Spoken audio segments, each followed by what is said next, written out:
This program contains graphic violence and sexual situations. Viewer discretion is advised. No! 2 bloody crime scenes. Dozens of empty graves. Someone was going in and digging up corpses. A sick obsession with mother. And a suit of human skin. He starts putting on female skin, female breasts, actual breasts. A plot from a Hollywood horror film? This is a terrifying true story. Monsters are real. And the scary thing is they look just like you and I. The actual events that inspired the movies Psycho, Silence of the Lambs, and many more stories of terror. Behind the Screams.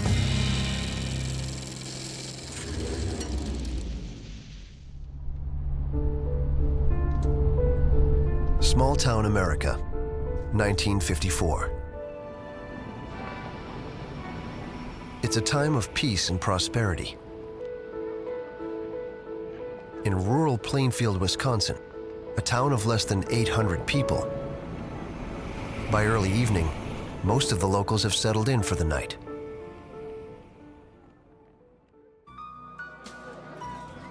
But a dim light still shines inside one local tavern. The owner, Mary Hogan, is busy cleaning up after a long day of work. She's a tough, outspoken woman who can hold her own against drunk and disorderly patrons. There's just one person left in her bar. As he quietly sips his coffee, she goes about her routine. You have enough coffee over there? What she doesn't realize, inside this man, a flame of cruelty and hatred is burning, slowly growing more intense and more deadly.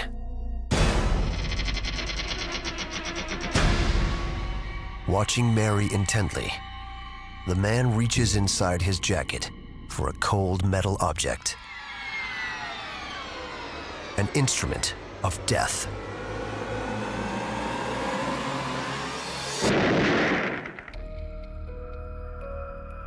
The next morning, the middle-aged bar owner's nowhere to be found. The peace of Plainfield is shattered. It's a crime that will one day inspire countless horror films. A violent attack that sends waves of terror throughout the entire community. Why would anyone want to hurt Mary Hogan? And is the assailant someone living here in Plainfield? I think when you look at individuals in small communities, they tend to believe that they know everybody, that they know everything that's going on. They're typically long-term families that have lived there, and they see the big city as that place where crime happens and there's a lot of violence, very, very different from the location in which they live. So anytime you have violent crime in a small community like that, it's going, and especially really aberrant violent crime, it's going to have a huge impact on the public there.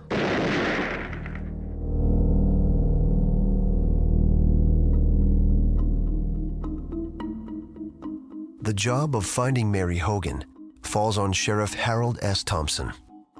Nicknamed Topper, he's a tough, serious man, a father of 12 children.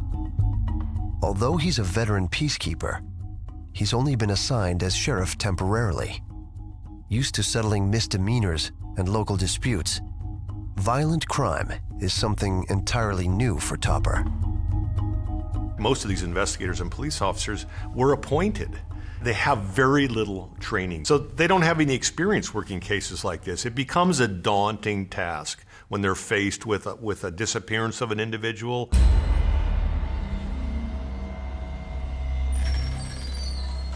Arriving at the scene, Sheriff Thompson pushes open the door to Mary's tavern and immediately sees the bloody signs of a violent struggle. He scans for anything out of place. A cash box lays empty on the counter. But something tells him this is something far more sinister than a robbery. In every crime scene, you have something that is being targeted by the suspect. The problem with this crime scene is that you've got missing cash from the scene, but you also have a missing body from the scene. Typically in a robbery, we're looking for the thing that's being taken. It's going to be cash, it's going to be some sense of valuables, some object perhaps, but when a body is missing, it's clear that the target is not just property, it's a person. Thompson finds a single bullet casing resting ominously on the floor. Clear evidence, the pool of blood is from a gunshot wound. On the bar, a spilled coffee mug sits upright, marked with a bloody fingerprint. Thompson wonders, does this print belong to the killer? A bloody fingerprint at the scene is really important to us because it indicates it's probably been left at the time of the crime. But remember, in the 50s, we don't have the same kind of database as we have today. A fingerprint database is going to be very, very thin, if at all. Without a known suspect with fingerprints in custody, there's nothing to match. Bloody drag marks lead from the bar through the red puddle on the floor toward a door. Outside, the trail ends at a set of tire tracks. Every crime scene hopefully leaves you with some form of forensic evidence. In this particular situation, inside you've got blood smears from the body being drugged, and outside you've got tire tracks. The problem, of course, is you're going to have a series of tires to match the tracks to. So it may have some investigative value for you along the way, but more importantly, it'll have value once you find the guy who has the tires.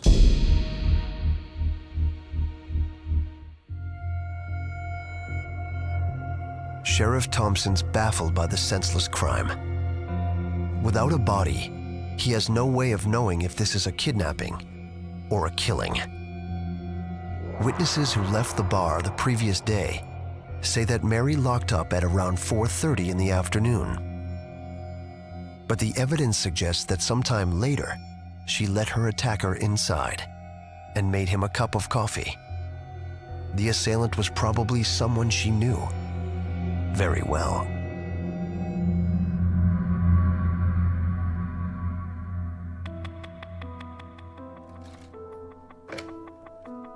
Recognizing his lack of experience and need for help, Sheriff Thompson calls the crime lab in nearby Madison to inspect the scene. Yeah, hey Ron, this is Sheriff Thompson down here at the Sheriff's Station. If you don't have expertise and you haven't worked a ton of these scenes, there's probably going to be something you miss. And that's why smaller agencies will sometimes call a larger agency that has experience doing a number of homicides. You have a better chance of catching that missing detail. Thompson also starts a list of potential suspects. Mary Hogan had no known enemies, but her past is shrouded in mystery. Twice divorced, she moved to Plainfield from Chicago.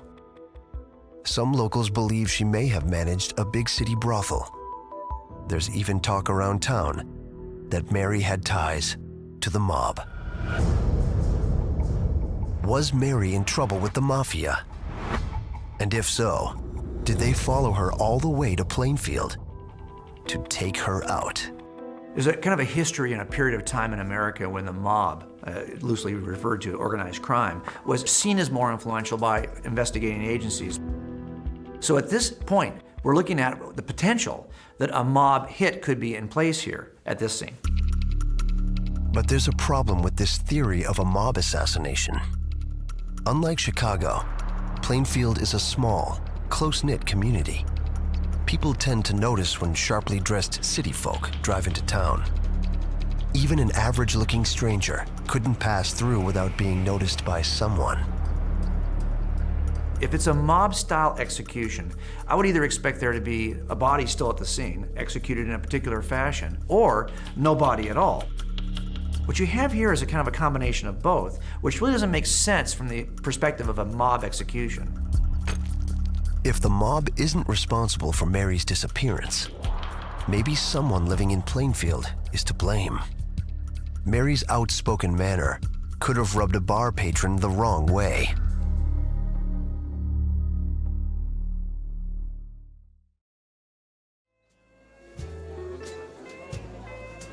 One possible suspect is a tavern regular, town oddball Ed Gein. It's common knowledge in Plainfield that the 48-year-old man had a tough upbringing. His father was an abusive alcoholic, and his mother, Augusta, was an obsessively puritanical woman. She railed against the pleasures of the flesh. You can't trust any of them. And kept her sons at arm's length. A behavior that only made Ed crave her attention more.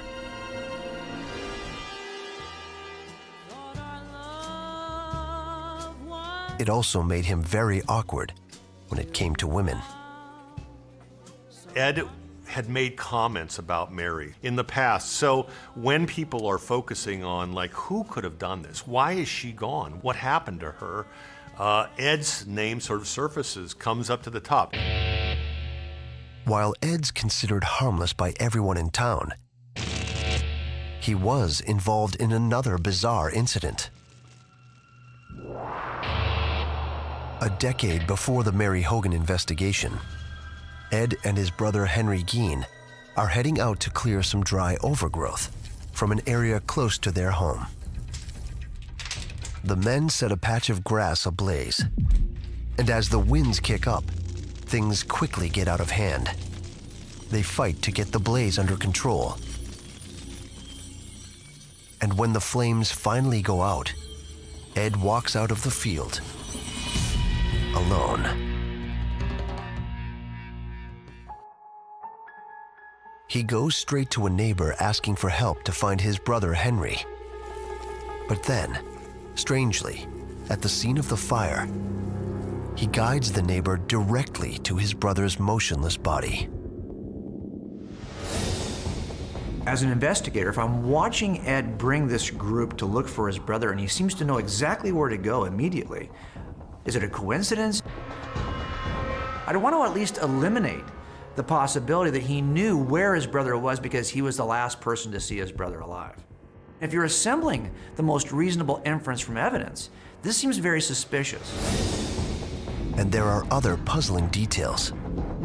Henry's body and clothing show no sign of burns, and there are mysterious bruises on his head. Ed suggests his brother probably fell and hit his head on a rock. The whole incident is strange, but without proof, the locals accept Ed's story.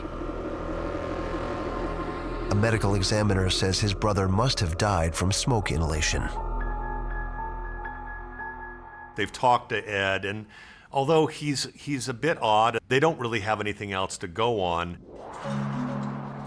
The reason townfolk are so quick to dismiss Gein? Even though his behavior is strange, he's known throughout Plainfield for his willingness to help. He works odd jobs, chops wood, whatever it takes to lend a hand. People would come to Ed and say, "Hey, Ed, can you help me load this hay? Ed, can you help me fix this fence?" And Ed would accommodate them. He would go and do these things, sometimes for money, sometimes just because, he was living in this community. He did babysit for a couple of families because Ed is really more comfortable with children than he is with adults. He's socially undeveloped because he's lived on this farm his whole life. He's small, he's very diminutive stature. He doesn't appear to be threatening to anybody. For these same reasons, Sheriff Thompson can't see Gein as a suspect in Mary Hogan's disappearance. He turns his attention to other missing persons cases in the area. Sheriff Thompson, this is the file you're looking for. Thanks, Daisy. When you have those types of incidents in a small geographic location, the likelihood that they are not connected is small. When investigators are looking at this particular case, there are several people at the time who are missing within a time frame relatively similar. And what you're doing when you have a number of people who are missing of this nature is you're trying to find the common thread. Is there something about each victim that's so common that you could attribute them to the same suspect? Do they seem like they could be actually connected to one another in some way? Are they connected geographically? Are they connected because of the same age, the same sex?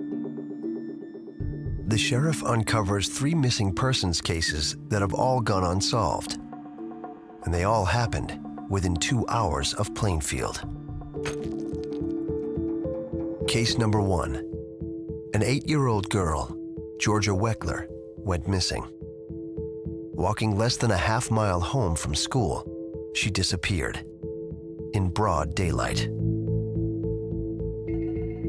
Case number 2. 42-year-old Victor Travis and his friend, Ray Burgess, went off into the woods near Plainfield to hunt deer. No trace of the men or their car was ever found. Finally, case number 3. Just 1 year before Mary Hogan's disappearance, teen Evelyn Hartley was babysitting a small child when she vanished. Just one of her tennis shoes was left at the scene of the crime. There is blood found at the scene where she disappears. There's apparent drag marks. It looks like she was injured at that location and removed from the location. That's very similar to Mary Hogan, injured at the location and removed. Thompson notes that in each case, huge search parties combed nearly every inch of the surrounding landscape, looking for any sign of what happened to these missing girls and men. But after days and weeks of searching, nothing. There's only one lead in the Georgia Weckler case, a dark Ford sedan, seen once on the road leading to Georgia's home, and again later in town. But is this enough to catch a criminal? At best, a description of a Ford, especially if it's very generic in its description, is only going to give you a piece of circumstantial evidence you could later put in part of a cumulative case. But it's not going to be like that one aha moment where you say, wow, only one person in town owns a Ford. In a community like this where so many Fords are present, there's no way to connect the Ford to any one particular individual in that community. It's just going to be one piece of a larger puzzle.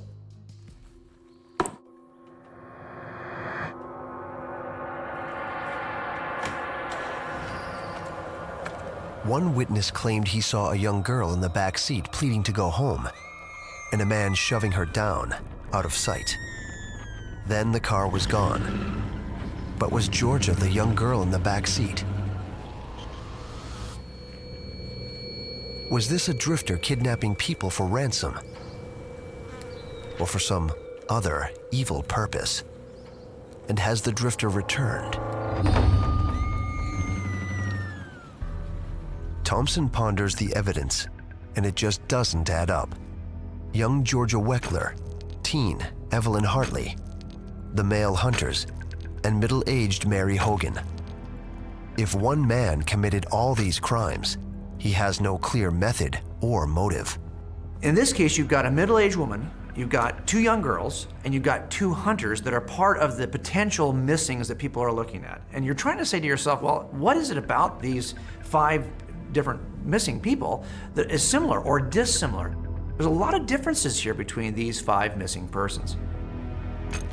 I think if we were to look at these crimes in present day, of course, we might say that there may be some connection, especially in these small communities. We're talking hundreds of people. They might refer to this as sort of a serial crime. Again, we don't have any bodies, so we don't even know that there's homicides. All we have are disappearances of individuals.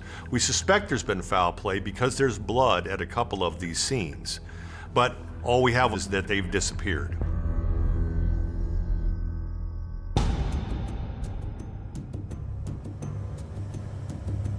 With no strong suspects in the latest disappearance of tavern owner Mary Hogan, Sheriff Topper Thompson sets his sights on hunting down the assailant's vehicle. He used it to transport his victim. Matching the tracks found at the scene is the best lead he has. It's not unusual to have a crime scene where you don't have a lot of physical evidence, just a few small things, and you do the best you can with what you have. And in this particular case, we've got tire tracks. Unfortunately, it's a lot of work to go from tire track to specific suspect with that tire. In some ways, all evidence can be divided into two categories. Evidence that leads you directly to a suspect, and evidence that once you have a suspect can connect you to a crime. Tire tracks are more in the second category. I can't use a tire track and immediately tell you who the suspect is, but if you can give me the suspect who's got a car, I can match the car in reverse to the tire track. Thompson goes farm by farm, looking for any suspicious cars, trucks, or people. But each location leads to a new dead end. Either the assailants left town, or he's very good at covering his tracks. If we're going to start with the tire track, we got to ask the question, am I looking for a local suspect? This is a huge county, and there are dozens, hundreds of cars. If it's somebody who drove through, all of that work could be for nothing. Adding to the challenge, in this small farming community, Sheriff Thompson has limited resources and manpower. The properties are spread out over acres. Covering every inch is nearly impossible. In any murder investigation, you're asking a question. Is this a single event, or is this a connected series of events? Is this part of a series of murders, or just one particular murder? If it's part of a series, you're trying to ask yourself the question, what's driving the killer? What the sheriff doesn't know is that right here in once peaceful Plainfield, a place of honest labor and holy worship, a deviant mind is committing acts even more twisted than murder. Under cover of darkness, the predator stalks not only the living, but the dead in local cemeteries. Armed with a shovel and lantern, this deviant mind is searching for something inside human graves. Digging up a freshly buried coffin, he opens the lid, takes what he needs, then fills the hole again, leaving no sign that anything ever happened, and he does it over and over. The most chilling part, this thief isn't looking for hidden treasure. He wants the corpses themselves, especially the females. Every theft scene has a target, something that the suspect is interested in, which is why the theft is occurring. In grave robbing, you have to ask the question, what is being targeted? Is it property? Is it jewelry? Is it clothing? Or is it something more sinister? Is it the actual body that's in the grave? In this particular case, it doesn't appear that property is the target. Instead, it's the bodies. He's a selective thief. He's stolen whole bodies before, but sometimes he takes just an arm, a leg, or even a head. What macabre purpose could all these dead bodies possibly serve? Digging up corpses suggests some kind of paraphilic behavior, whether it's necrophilia, having sex with the bodies, whether it's voyeurism, wanting to look at the dead bodies. In this case, the bodies that were being dug up were basically middle-aged women. So we've got a certain type of individual that's being dug up. These nightly activities have gone unnoticed for years. The thief only visits fresh graves, leaving them just as he found them. It's an act no one could possibly believe is happening in Plainfield. But things will never be the same in this town, ever again.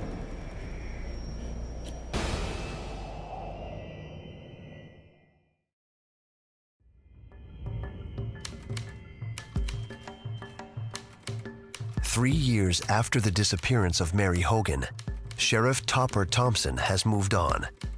and there's a new sheriff in charge. His name is Art Schley. Schley's as baffled by Mary's case as his predecessor. But all that is about to change. Late one morning, hardware store owner Bernice Worden is checking inventory with her son, Frank, when Ed Gein shows up. Morning, Frank. Hi, Bernice. Morning, Ed. How are you today? Oh, can't complain. Say, Bernice, would you... Gein invites Bernice to go out roller skating. Oh, I don't know, Ed. Store's keeping me pretty busy these days. He's asked before, and she's always said no. When she declines, Yeah, Ed, we're pretty busy stocking up here. he turns to Frank. Bet you're still going deer hunting tomorrow, right, Frank? Crack of dawn. Couldn't miss that. Bernice, I need a gallon of antifreeze.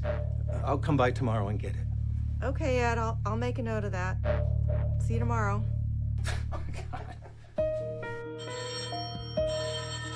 Around 4 o'clock the next day, So Schley. Art, it's Frank. I need you to come down to the store right now. Oh, Frank, calm down. What's going on? Sheriff Schley gets a panic phone call from Frank. He asks the sheriff to rush over to the store, that something has happened to his mother, Now, Art. and he thinks he knows who's responsible. Ed Gein. I need you to get down here right now, Art. All right, Frank, calm down. I'll be there in a second.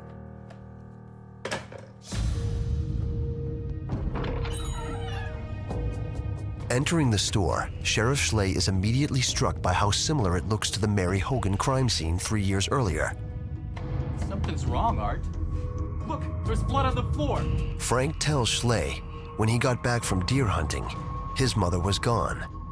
The cash register was missing, and one of the rifles for sale had a spent cartridge still inside the chamber. Okay, well, it could have been a robbery. I don't think so. I think it was Ed Gein. Sheriff Schley scans the scene. He sees bloody streaks on the shop floor. It indicates Bernice was dragged away. But this clue won't help to identify the assailant. In the 1950s, we don't have the technology that's available to us today, and the technology to collect certain forms of evidence for DNA or blood typing or any other forensic comparisons. Luckily, that's not the only clue. Look, right here. Frank shows Sheriff Schley the most critical piece of evidence. A sales receipt for antifreeze. The same item Gein had inquired about the day before. Bernice's son, although he's not a homicide detective, not trained that way, he's got a real motivation. He's got an avid interest, number one, in this kind of a crime scene, but number two, this is his mom that's missing. He's motivated in a way that most homicide detectives aren't. Immediately, Sheriff Schley's mind starts racing. He reviews the evidence left in the store, and a vision of the horrible attack starts to take shape. With Frank out hunting all morning, Bernice would have been all alone when Ed returned to Warden's hardware store. Hi, Bernice. Hey, Ed. I've got that antifreeze you wanted. Bernice keeps rifles behind the counter for sale. All Ed needs to do is find a way to get Bernice to heading back. Here you go. Hey. Then Almost forgot. he could make his move. I have to do some work on the shed today, so I need some 4-penny nails. Oh, okay. I have those in back, so just hang on a minute. Slipping behind the counter, he could quickly grab an unloaded rifle off the wall and quietly step back into the front of the store. His next step is proof this attack must have been premeditated. With no ammo on display, he must have brought his own cartridge. Pulling the bullet from his jacket pocket, he could silently load the weapon and wait for his victim to return. Okay, Ed, I got the nails you wanted. How many of them you... As Bernice made her way to the front of the store, she had no way to know. Ed Gein was seething with anger. You should have gone roller skating with me, Bernice. Ed! No!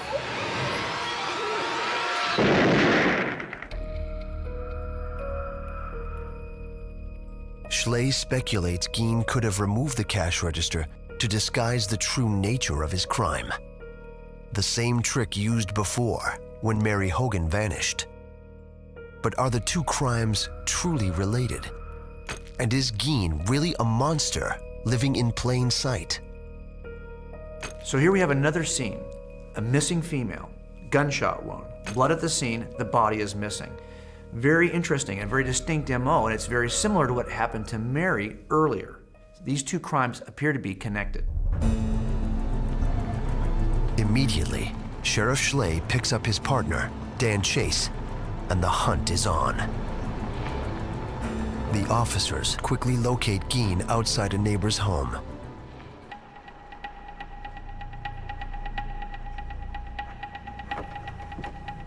They approach carefully. He could be armed and dangerous.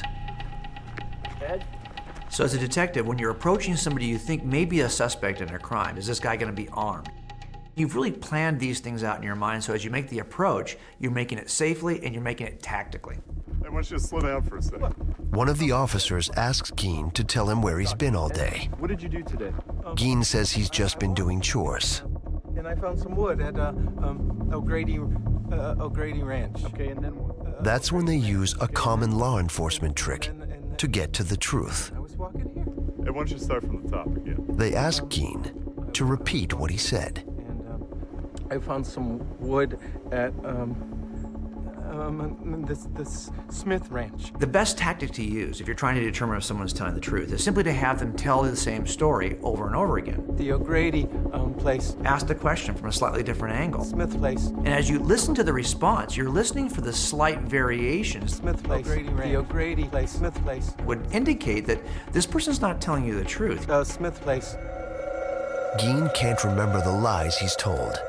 His story changes. He's up to no good. Then, No, I've been framed! Gein's mind collapses. After years of murder and mayhem, perhaps the guilt, perhaps the sheer evil must come out. Calm down, Ed, all right? What have you been framed for? Mrs. Warden. Did you say Mrs. Warden, Ed? Yeah. She's dead, isn't she? At this point, not even the police know for sure what happened to Bernice. They arrest Gein on the spot and take him to jail. With Gein in custody, Sheriff Schley and Officer Chase race to search the Gein family farm. There's no time to lose. This secluded property 9 miles from town stretches over 95 acres. And Bernice could be anywhere.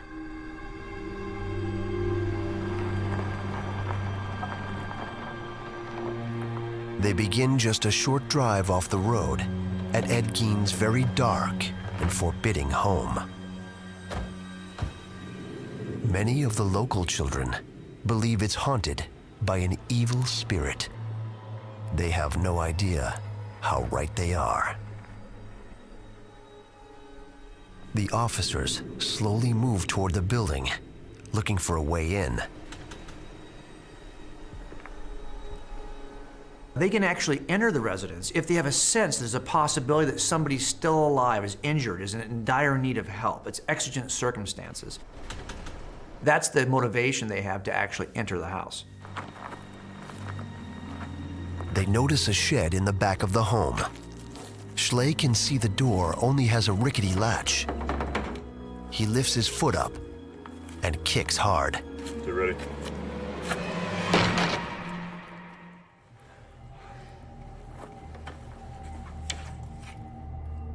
Anytime you walk into a scene like this, you have a kind of a tension between discovery and danger.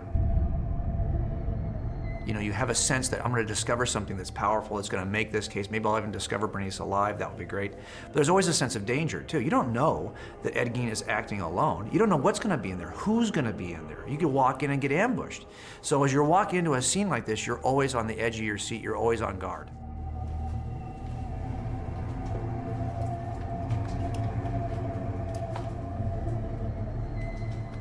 The officer's flashlight beams reveal trash everywhere.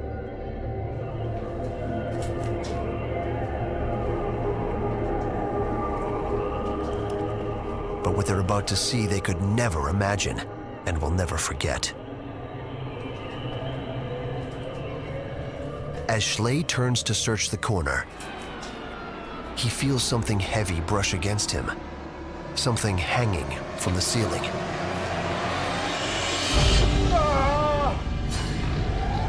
It's a human body. Oh, God.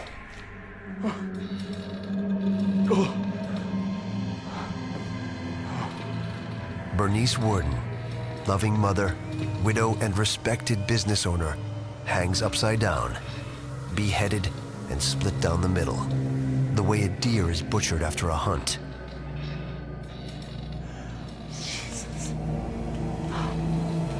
It's the revolting act of a sick, perverted mind.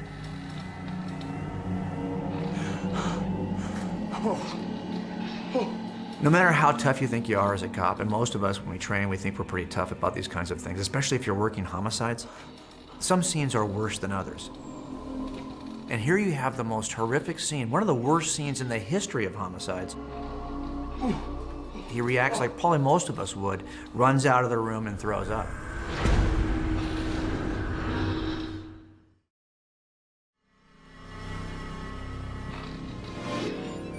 When you look at it, it's not a crime of passion. There clearly is a plan here.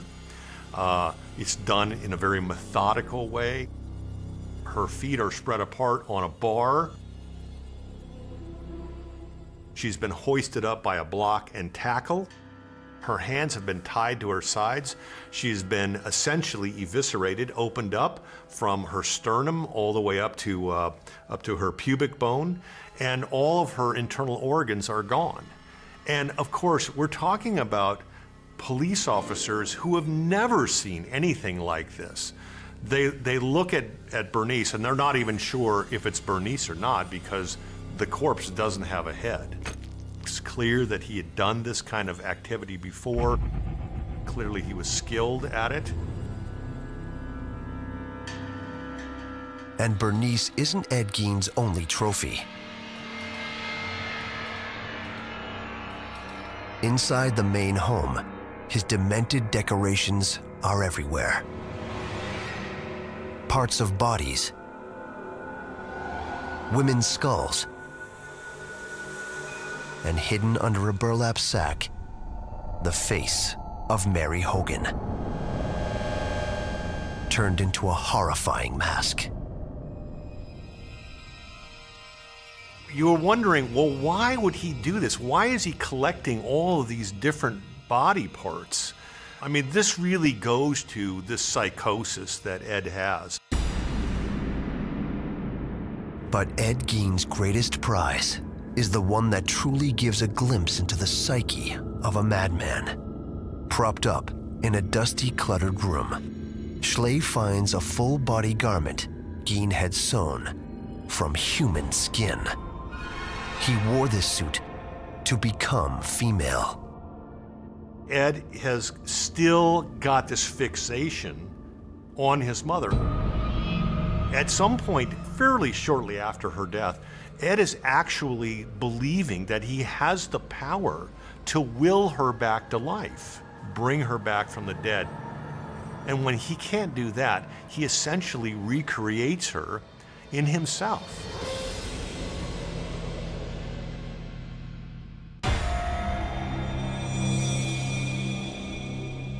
He starts putting on female skin, female breasts, actual breasts. Starts wearing a vagina and actually dancing around out at night in the moonlight. I mean, it's a very macabre, kind of very creepy scene, but from a psychotic standpoint, What you really see is Ed trying to become his mother.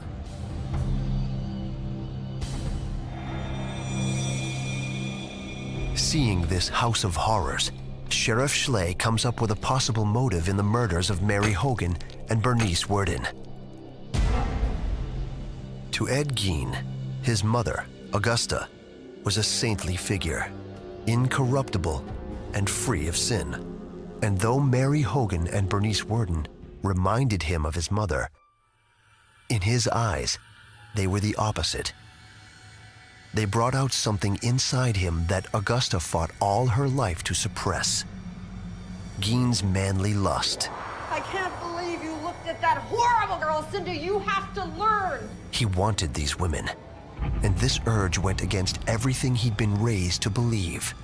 It drove him to insane violence.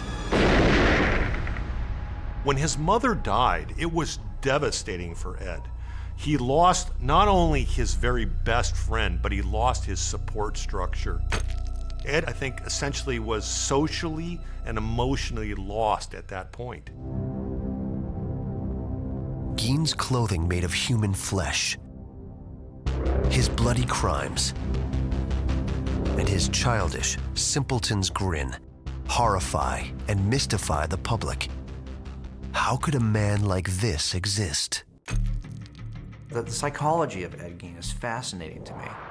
What drove him to take these two victims when he did, years apart, and what he did in the middle of all those years. And it seems that Ed is far more fascinated with the parts he got from the murders than the actual victims themselves.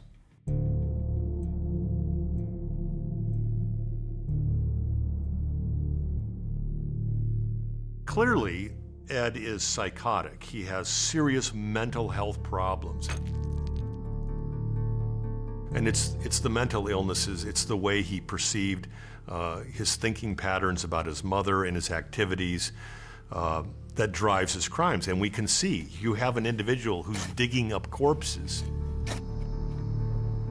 He's cutting out vaginas, he's cutting off breasts, he's cutting off the skin, he's cutting off the skull and taking off the hair on the skull, he's wearing it. He's making clothing out of a woman's skin.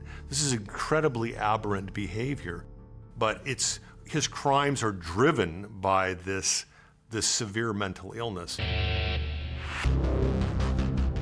Sheriff Art Schley, overcome by the atrocities he witnessed inside Gein's home, can't contain his anger.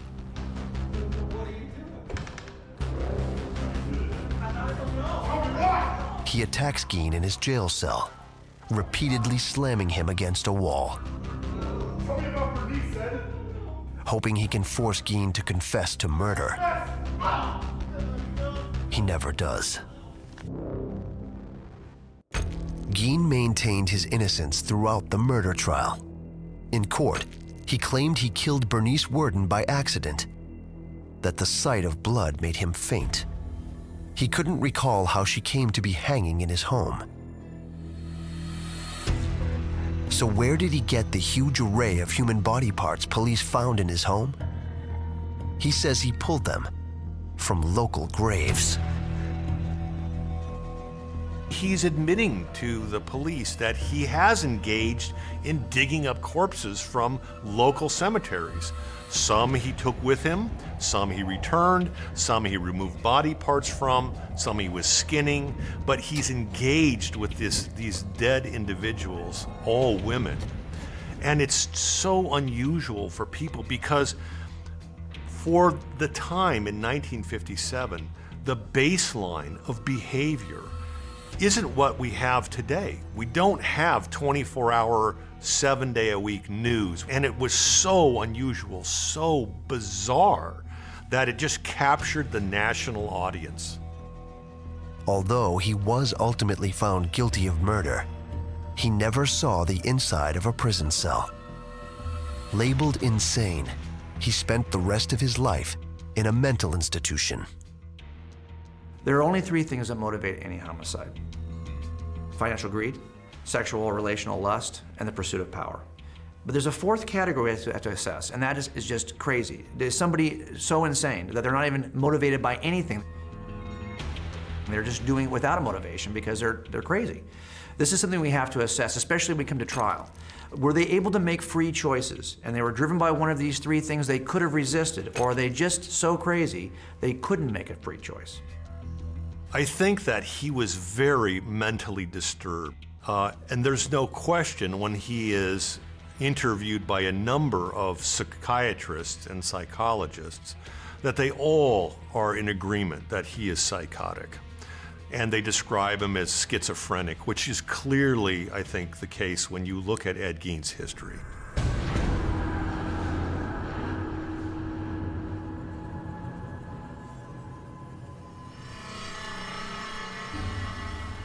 I think that the delusions that he had and perhaps some of the auditory hallucinations, this severe mental illness had him acting in ways that we might characterize them as evil.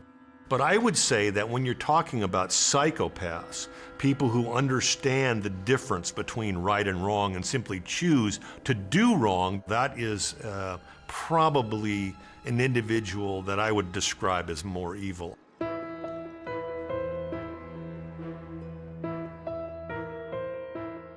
It was an unsatisfying end for the people of Plainfield. With no way to strike out at Gein the man, they wreaked their vengeance on Gein's family home, burning it to the ground. But even after he died in a mental hospital 27 years after his arrest, the memory of his horrible crimes lived on. Buried in his family plot, Gein's tombstone was vandalized repeatedly. Authorities finally placed it in storage for safekeeping. Ed Gein turned life in Plainfield, Wisconsin on its head. Media poured in for the trials, for all the attention in these very aberrant homicide cases. National attention, international attention. The world had its eye focused on Plainfield, Wisconsin and the residents there. They were never going to be the same because in their minds and in their hearts, they realized, can I really know if there's not another Ed Gein out here? Someone that I know who could be doing the same thing? The attention from 1957 to present day never left Plainfield, Wisconsin. It always has that moniker as the city that grew the monster Ed Gein, the psychotic monster that was digging up graves and cutting up women and wearing women's clothing and, you know, a house full of vaginas and breasts and lamps and chairs made out of human skin. That community will always be known for that and not for the people that were in the community. And I think that was very difficult for them to deal with. They never wanted that focus. But the legacy of Ed Gein will never die. He put a face on true horror. And the most shocking thing is how plain and simple that face of terror truly is. Monsters are real. And the scary thing is they look just like you and I. In 1959, just 2 years after Gein's arrest, Wisconsin native Robert Bloch published the book Psycho. In it, the main character, Norman Bates, obsessed with his late mother, kills victim after victim in the small town of Fairvale. The film adaptation of Bloch's novel is one of the most famous horror films of all time. And behind it all is Ed Gein, a man who could have gone unnoticed by the world if it weren't for his sick appetite for female flesh and a bizarre obsession with his mother.